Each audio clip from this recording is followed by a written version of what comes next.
امریکہ کی سڑکوں پر اس وقت 70,000 سے زائد ایسے بے گھر افراد موجود ہیں جو کسی زمانے میں امریکی فوج کا حصہ تھے۔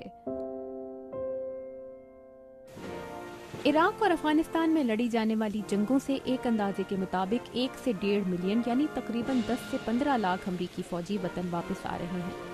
ان تمام فوجیوں کو ان کے پاؤں پر کھڑا کرنا ویتنام جنگ کے بعد امریکی معیشت اور حکومت کا پہلا اتنا بڑا امتحان ہے۔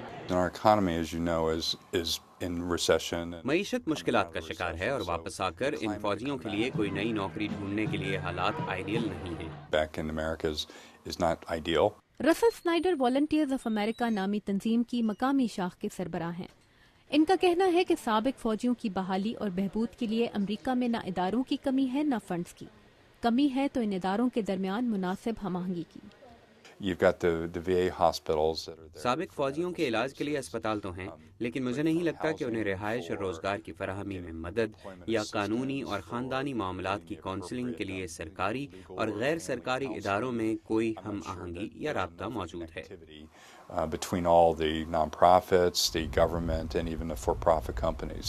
ان کا کہنا ہے کہ ان کی تنظیم صرف واشنگٹن، میریلینڈ اور ورجینیا کی 3 امریکی ریاستوں میں 400 سے زائد سابق فوجیوں کی مدد کر رہی ہے، جبکہ 2010 کے دوران ان سے رہائش کے لیے مدد طلب کرنے والے سابق فوجیوں کی تعداد 7,700 تھی۔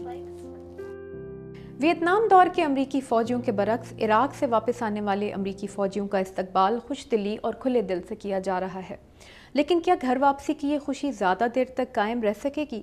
اس سوال کا جواب لینے کے لیے ہم آئے ہیں والنٹیئرز آف امریکہ کی سینئر وائس پریزیڈنٹ باربرا بینسنسکی کے پاس۔ This homecoming for these veterans will be کیا آپ کے خیال میں عراق سے فوجیوں کی واپسی ویتنام سے فوجیوں کی واپسی سے مختلف ہے؟ I think it's very different. ہاں بہت۔ میرے خیال میں ویتنام جنگ میں امریکی عوام نے پہلی بار جنگ کی خوفناک تصاویر اخبارات میں دیکھی تھیں۔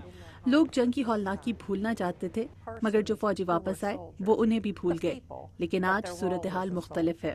And I think today that's very different. ایک سابق امریکی فوجی کی بیٹی اور عراق میں 2 بار 24 مہینے کے لیے تعینات رہنے والے ایک امریکی فوجی کی ماں باربرا بینسنسکی کہتی ہیں کہ جنگ سے واپس آنے والوں کو بے گھر ہو کر سڑک پر آنے میں کم از کم 6 سے 7 سال لگتے ہیں، لیکن انہیں صحت مند زندگی کی طرف واپس لانے کے لیے کچھ زیادہ نہیں چاہیے ہوتا۔ Really the first line of defense for all families. تو پہلی دفاعی لائن جو گھر کے افراد یا ہمارے کونسلر کی ہو سکتی ہے وہ ہے اسے امید دلانا، ہمدردی سے، سمجھداری سے، اسے یہ موقع دینا کہ وہ ذہنی کیفیت سے باہر آئے۔ That individual needs to process what's happened to him. امریکی تاریخ میں یہ پہلا موقع ہے کہ عراق اور افغانستان سے واپس آنے والوں میں خواتین فوجیوں کی ایک بڑی تعداد بھی شامل ہے۔ باربرا کہتی ہیں کہ امریکہ کو اس بار ایک نئی ایڈجسٹمنٹ سے گزرنا ہوگا۔ Haven't seen women in the combat roles before. ہم نے اس سے پہلے عورتوں کی اتنی بڑی تعداد کو جنگ سے واپس آتے نہیں دیکھا۔ اس کا مطلب ہے کہ ہمیں ان کی مدد کے لیے کچھ نئے پروگرامز شروع کرنے ہوں گے، انہیں محفوظ رہائش فراہم کرنی ہوگی، ان کی ضروریات مختلف ہیں۔ We have a moral obligation to all of them to build a future worthy of their sacrifice. صدر اوباما کی یقین دہانیوں کے علاوہ بھی امریکہ میں سرکاری ملازمتوں میں سابقہ فوجیوں کو ہمیشہ ترجیح دی جاتی ہے۔